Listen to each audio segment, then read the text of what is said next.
ഇന്ന് നമ്മൾ എല്ലാ ദിവസവും നമ്മൾ ഉപയോഗിക്കുന്ന ഒരു കാര്യത്തെക്കുറിച്ചാണ് സംസാരിക്കുന്നത്. അതാണ് ഉപ്പ്. ഇവിടെ ഈ വീഡിയോയിൽ കുക്കിങ്ങിൽ അത് എങ്ങനെ ഉപയോഗിക്കണം എന്നല്ല സംസാരിക്കുന്നത്. ഉപ്പിനെക്കുറിച്ച് ബൈബിൾ ഒരുപാട് ആഴമേറിയ കാര്യങ്ങൾ പറഞ്ഞിട്ടുണ്ട്. അതിനെക്കുറിച്ച് നമുക്ക് നോക്കാം. ബൈബിളിൽ ഉപ്പിനെക്കുറിച്ച് എന്തിനാണ് പറഞ്ഞിരിക്കുന്നതെന്നും അത് ഒരു ആത്മീയ ആയുധമാണോ എന്ന് ചിന്തിക്കുന്ന ആൾക്കാരുണ്ട്. ഇതിനെക്കുറിച്ച് എന്താണ് ബൈബിൾ സത്യത്തിൽ പറയുന്നത് എന്നതിനെക്കുറിച്ചും വിശദമായി നമുക്ക് നോക്കാം. ഈ ചാനൽ ആദ്യമായാണ് നിങ്ങൾ കാണുന്നതെങ്കിൽ സബ്സ്ക്രൈബ് ചെയ്യുക. ഈ ചാനലിൽ മെമ്പേഴ്സായിട്ടുള്ളവർക്ക് നന്ദി. ഇനി പുതിയതായി മെമ്പർഷിപ്പിൽ ജോയിൻ ചെയ്യാൻ ആഗ്രഹമുള്ളവർ താഴെ സബ്സ്ക്രൈബ് ബട്ടൻ്റെ തൊട്ടടുത്തുള്ള ജോയിൻ എന്ന ബട്ടൺ ക്ലിക്ക് ചെയ്യുക. നമുക്കിനി വീഡിയോയിലേക്ക് കിടക്കാം.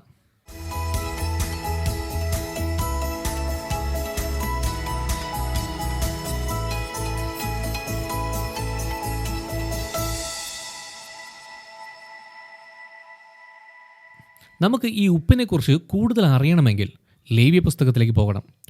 ലേവ്യ പുസ്തകം എന്ന് കേൾക്കുമ്പോൾ തന്നെ ചിലർക്ക് വായിക്കാൻ തോന്നാറില്ല. കാരണം അതിനകത്ത് ഒരുപാട് യാഗങ്ങളും ചട്ടങ്ങളും ഉള്ളതുകൊണ്ട് തന്നെ പലരും ആ ഭാഗങ്ങളൊക്കെ പെട്ടെന്ന് വായിച്ചു പോകാറാ പതിവ്. പക്ഷേ ഈ വീഡിയോയിൽ നമുക്ക് വേഗത്തിൽ ഉപ്പിനെക്കുറിച്ച് എന്താണ് പറഞ്ഞിരിക്കുന്നത് എന്ന് നോക്കാം. ലേവ്യ പുസ്തകം 2-13 വാക്യത്തിൽ ദൈവം ഏറ്റവും പ്രധാനപ്പെട്ട കാര്യം പറയുക, നിങ്ങളുടെ എല്ലാ ധാന്യ വഴിപാടുകളിലും ഉപ്പ് കൊണ്ട് രുചിപ്പെടുത്തുക. ധാന്യബലിയിൽ നിന്ന് നിന്റെ ദൈവത്തിൻ്റെ ഉടമ്പടിയുടെ ഉപ്പ് നീക്കിക്കളയരുത്. എല്ലാ ധാന്യബലിയോടും കൂടെ ഉപ്പ് സമർപ്പിക്കണം. ശരി, ഒരു മിനിറ്റ്. ദൈവം ഇവിടെ ഉപ്പ് കൊണ്ടുള്ള ഉടമ്പടി എന്നാണോ പറഞ്ഞത് എന്ന് ചോദിച്ചാൽ അതെ, ദൈവം അങ്ങനെ തന്നെയാണ് പറഞ്ഞത്. നമുക്ക് അറിയാത്ത കാര്യം എന്താണെന്ന് പറഞ്ഞാൽ ഇതെന്തോ ഭക്ഷണ സാധനത്തിന് രുചി കൂട്ടാൻ വേണ്ടി മാത്രം ഉപയോഗിക്കുന്ന ഒരു സാധനം എന്നാണ്. അല്ല, പുരാതന കാലത്ത് ഉപ്പ് ഒരു വലിയ കാര്യമായിരുന്നു. അത് വെറും രുചിക്ക് വേണ്ടി മാത്രമല്ല, മറിച്ച് സാധനങ്ങൾ സൂക്ഷിക്കുവാനും കൂടി അത് ഉപയോഗിച്ചിരുന്നു. ഉപ്പിന് സാധനങ്ങൾ ചീഞ്ഞു പോകാതെ സൂക്ഷിക്കാനുള്ള കഴിവുണ്ട്. അത് കാരണം തന്നെ ഉപ്പിന് ഭയങ്കര വിലയായിരുന്നു ആ സമയത്തൊക്കെ. ബൈബിളിൽ പറഞ്ഞിരിക്കുന്നതിൻ്റെ അടിസ്ഥാനത്തിൽ നോക്കിയാൽ മാംസം ചീത്തയാകാതിരിക്കണം എന്നത് മാത്രമല്ല, ഉപ്പ് ശാശ്വതമായ ഒന്നിനെയാണ് കാണിക്കുന്നത്. അത് കാലക്രമേണ ഇല്ലാതായി പോകില്ല. അതാണ് ഉടമ്പടി. നമുക്ക് അതിനെക്കുറിച്ച് കുറച്ചുകൂടെ ആഴമായി നോക്കാം. ഒരു ഉടമ്പടി ഒരു വിശുദ്ധ കരാറാണ്. ദൈവവും അവൻ്റെ ജനവും തമ്മിലുള്ള ഒരു ദിവ്യ വാഗ്ദാനമാണത്. അത് ഏറ്റവും പ്രധാനപ്പെട്ട കരാർ പോലെയാണ്. അതിൽ ശ്രദ്ധിക്കേണ്ട കാര്യമെന്ന് പറഞ്ഞാൽ ഉടമ്പടിയെ ഉറപ്പിക്കാൻ ദൈവം ഉപ്പിനെ തിരഞ്ഞെടുത്തു. ദൈവം ഉപ്പിനെ തിരഞ്ഞെടുക്കണമെങ്കിൽ അതൊരു ചെറിയ കാര്യമല്ല എന്ന് നമുക്ക് മനസ്സിലാകാവുന്നതേ ഉള്ളൂ.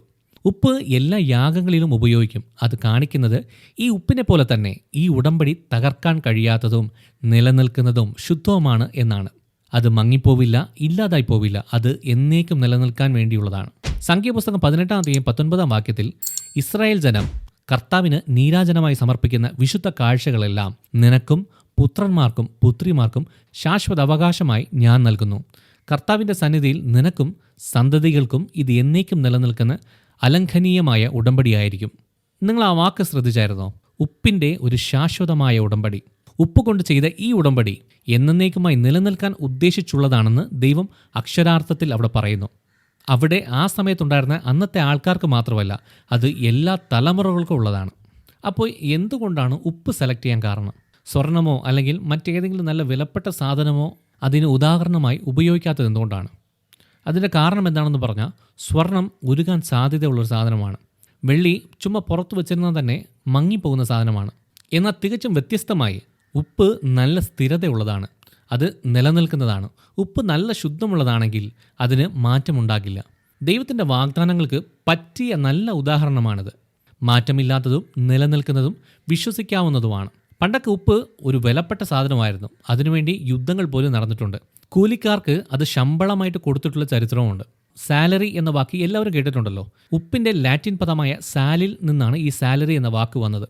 അതുകൊണ്ട് തന്നെ ദൈവം ഉപ്പിനെ ഒരു പ്രതീകമായി ഉപയോഗിക്കുമ്പോൾ ദൈവം എന്തോ യാദൃശികമായി തിരഞ്ഞെടുത്തതല്ല. അക്കാലത്ത് എല്ലാവരും വിലപ്പെട്ടതും അത്യാവശ്യമാണെന്ന് മനസ്സിലാക്കിയിരുന്ന ഒരു സാധനമാണ് എന്നതാണ് മനസ്സിലാക്കേണ്ടത്. ഉപ്പിൻ്റെ പ്രാധാന്യതയെ മനസ്സിലാക്കി തരുന്ന ബൈബിളിലെ സോദോമിനെയും ഗൊമോറയെയും കുറിച്ചാണ് നമ്മൾ ഇനി സംസാരിക്കുന്നത്. ഉൽപ്പത്തി പുസ്തകം 19 അധ്യായം. ബൈബിളിലെ 2 മോശപ്പെട്ട നഗരങ്ങളാണ് സോദോമും ഗൊമോറയും. നമുക്ക് ഈ സംഭവകഥയെക്കുറിച്ച് എല്ലാം നല്ലവണ്ണം അറിയാവുന്നതാണ്.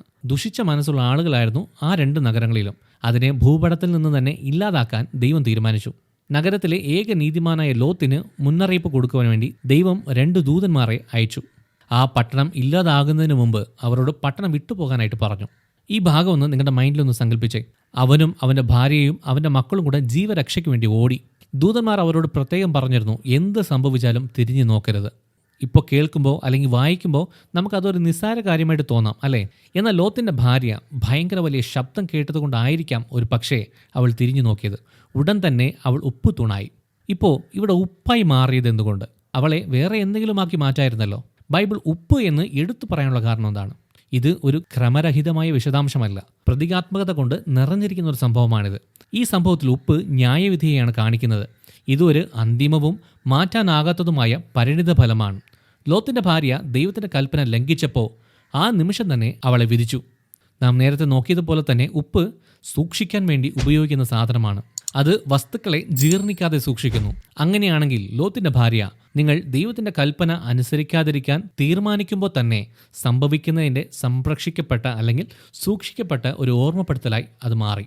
അവൾ ഉപ്പുതുണായി മാറി. ദൈവകൽപ്പന വിട്ടുമാറുന്ന ആളുകൾക്ക് ഒരു സ്മാരകമായി മാറി. ഉപ്പ് ന്യായവിധിയെ മാത്രമല്ല കാണിക്കുന്നത്, ഉപ്പ് ശരിക്കും ശുദ്ധീകരണ വസ്തു കൂടിയാണ്.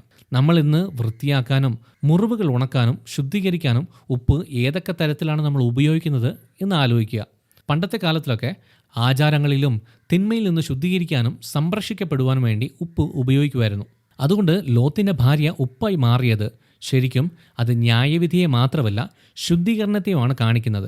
ദൈവം പാപത്തെ ശുദ്ധീകരിക്കുകയും ദേശത്തെ ശുദ്ധീകരിക്കുകയും ചെയ്തു. ഉപ്പിനെക്കുറിച്ചുള്ള ഇവിടുത്തെ ആശയം ശുദ്ധീകരണത്തിൻ്റെയും ന്യായവിധിയുടെയും പ്രതീകമാണ്.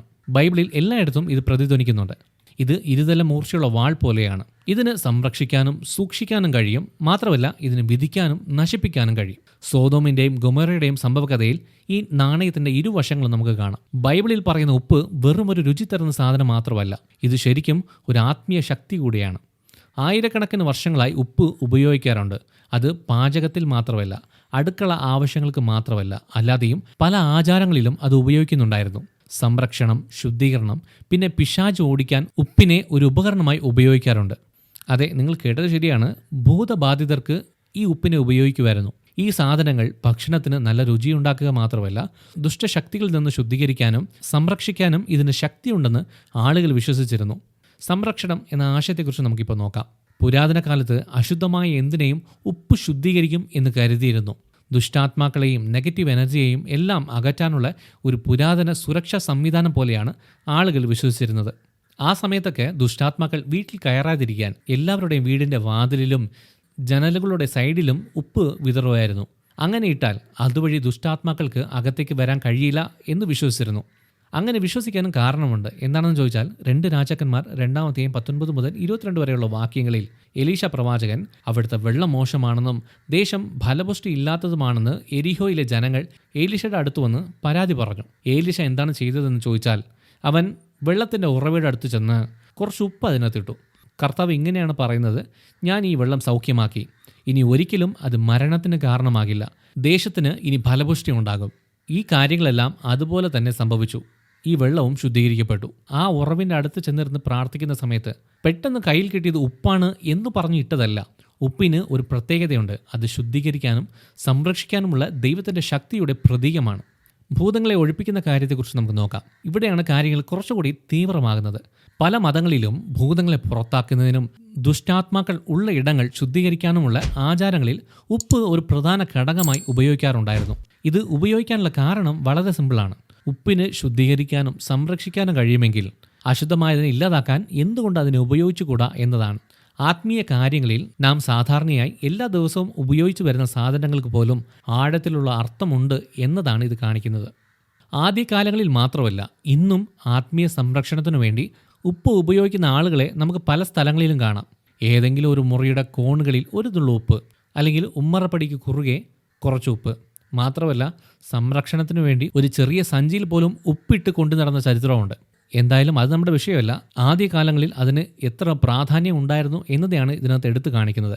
നാം നേരത്തെ കണ്ടതുപോലെ തന്നെ ഉപ്പ് ഒരു തകർക്കാനാവാത്ത ഉടമ്പടിയുടെ പ്രതീകവും ദൈവിക ന്യായവിധിയുടെ ഉപകരണവുമായിരുന്നു. എന്നതുപോലെ തന്നെ ഇവിടെ അത് ആത്മീയ ശക്തിയുടെയും സംരക്ഷണത്തിൻ്റെയും പ്രതീകമാണ്. മത്തായി 5-ാം അധ്യായം 13-ാം വാക്യത്തിൽ യേശു തന്നെ അനുഗമിക്കുന്നവരെ ഭൂമിയുടെ ഉപ്പ് എന്ന് വിളിച്ചു. ഒറ്റനോട്ടത്തിൽ അതൊരു സിമ്പിളായിട്ടുള്ള കാര്യമായിട്ട് തോന്നാം. പക്ഷേ ഈ പറയപ്പെട്ട കാര്യത്തിൻ്റെ ആഴം നമുക്ക് മനസ്സിലാക്കേണ്ടത് വളരെ അത്യാവശ്യമാണ്. യേശു തൻ്റെ ശിഷ്യന്മാരെ ഭൂമിയുടെ ഉപ്പ് എന്ന് പറഞ്ഞപ്പോൾ അത് അവരെ ഉപ്പ് എന്ന് വിളിക്കാനുള്ള ഒരു വിളിപ്പേര് കൊടുത്തതല്ല. വിശ്വാസവും ലക്ഷ്യവുമുള്ള ജീവിതത്തിന് നിർണായകമായ ഗുണം ഉപ്പിൽ നിന്ന് ഉൾക്കൊള്ളാൻ യേശു അവരോട് പറയുമായിരുന്നു. ഉപ്പിൻ്റെ പ്രത്യേകത എന്ന് പറഞ്ഞാൽ അത് എന്തിനെയാണോ സ്പർശിക്കുന്നത് അതിനെ സ്വാധീനിക്കാനുള്ള അത്ഭുതകരമായ കഴിവ് അതിനുണ്ട്. ഒരു നുള്ളു ഉപ്പിന് മുഴുവൻ ഭക്ഷണത്തിൻ്റെയും രുചി തന്നെ മാറ്റാൻ കഴിയും. കഴിക്കാൻ വലിയ ഗുണമില്ലാത്ത ഭക്ഷണത്തിൽ പോലും നല്ല സ്വാദുണ്ടാക്കാൻ അതിന് കഴിയും. അതുപോലെ തന്നെയാണ് യേശു തന്നെ അനുഗമിക്കുന്നവരോട് പറഞ്ഞത്. അവർക്ക് ചുറ്റുമുള്ള ലോകത്തെ സ്വാധീനിക്കാൻ അവർക്ക് കഴിയും എന്ന്. സംഗതി വളരെ ചെറുതാണ്, എന്നാലും അതുണ്ടെങ്കിൽ ലോകത്തിലെ ഏറ്റവും മികച്ചത് പുറത്തു കൊണ്ടുവരാനാകും. അതിൻ്റെ മൂല്യം കൂട്ടുന്നതിനും ജീവിതത്തെ കൂടുതൽ അർത്ഥവത്താക്കുവാനും അതിന് കഴിയും. ഉപ്പ് നശീകരണത്തെ തടയുന്നത് പോലെ തന്നെ സമൂഹത്തിലെ ധാർമ്മിക ക്ഷയം തടയുന്നതിനും നല്ല സജീവമായിരിക്കുന്നതിനും മാറ്റമുണ്ടാക്കുന്നതിനുള്ള ഒരു ആഹ്വാനമാണിത്. പക്ഷേ ഇതിനകത്ത് ഒരു ട്വിസ്റ്റ് ഉണ്ട്. എന്താണെന്ന് പറഞ്ഞാൽ അവരെ ഭൂമിയുടെ ഉപ്പ് എന്ന് മാത്രം പറഞ്ഞിട്ട് യേശു അവിടെ നിർത്തിയില്ല. ഒരു മുന്നറിയിപ്പ് കൂടെ കൊടുത്തു. ഉറക്കെട്ടുപോയാൽ ഉപ്പിന് എങ്ങനെ വീണ്ടും ഉറക്കൂട്ടും? പുറത്തേക്ക് വലിച്ചെറിഞ്ഞ് മനുഷ്യരാൽ ചവിട്ടപ്പെടാനല്ലാതെ മറ്റൊന്നിനും അത് കൊള്ളുകയില്ല. ഇവിടെയാണ് കാര്യങ്ങളുടെ യാഥാർത്ഥ്യം മനസ്സിലാക്കേണ്ടത്. ശുദ്ധമായ ഉപ്പിന് അതിൻ്റെ രുചി നഷ്ടപ്പെടില്ല. പക്ഷേ അത് മലിനമായാൽ, മറ്റു വസ്തുക്കളുമായി കൂടിക്കലർന്നാൽ അതിൻ്റെ ശക്തി അല്ലെങ്കിൽ അതിൻ്റെ മൂല്യം നഷ്ടപ്പെടും. വിശ്വാസികളെ സംബന്ധിച്ചിടത്തോളം അവരുടെ ഉദ്ദേശത്തോട് വിശ്വസ്തത കാണിക്കുവാനും അവരുടെ ഉദ്ദേശങ്ങളിലും പ്രവൃത്തികളിലും ശുദ്ധിയുള്ളവരായിരിക്കണമെന്നുള്ള ശക്തമായ ഓർമ്മപ്പെടുത്തലാണിത്. ലോകകാര്യങ്ങളിൽ വിട്ടുവീഴ്ച ചെയ്ത് ഒരുപക്ഷെ അതുമായി ലയിക്കപ്പെടാൻ അവർ സ്വയം അനുവദിച്ചാൽ അവരുടെ ഫലപ്രാപ്തിയും നല്ല സ്വാധീനം ചെലുത്താനുള്ള കഴിവും നഷ്ടപ്പെടാനുള്ള സാധ്യതയുണ്ട്. നമ്മുടെ ഉപ്പുരസം എപ്പോഴും നിലനിർത്താനും അതിപ്പോൾ എന്ത് തന്നെ സംഭവിച്ചാലും ശരി നമ്മുടെ ആത്മീയതയെ കേടുകൂടാതെ സൂക്ഷിക്കാനും യേശു തൻ്റെ ശിഷ്യന്മാരെ മാത്രമല്ല നമ്മളെയും വെല്ലുവിളിക്കുന്നു.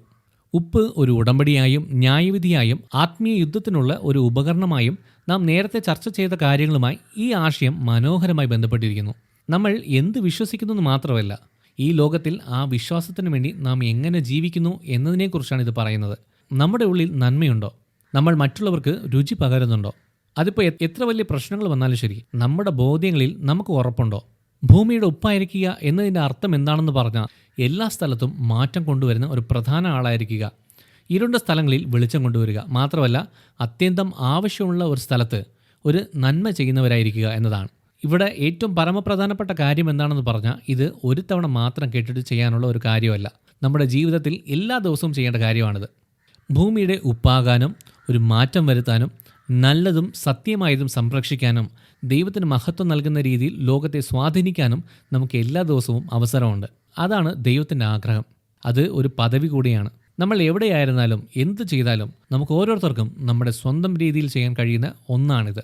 ഈ വീഡിയോ ഇഷ്ടമായി ലൈക്ക് ചെയ്യുക, സബ്സ്ക്രൈബ് ചെയ്യുക. നിങ്ങളുടെ അഭിപ്രായങ്ങൾ താഴെ കമൻറ്റ് ബോക്സിൽ രേഖപ്പെടുത്തുക. നിങ്ങൾ ദൈവത്താൽ അനുഗ്രഹിക്കപ്പെട്ടവർ.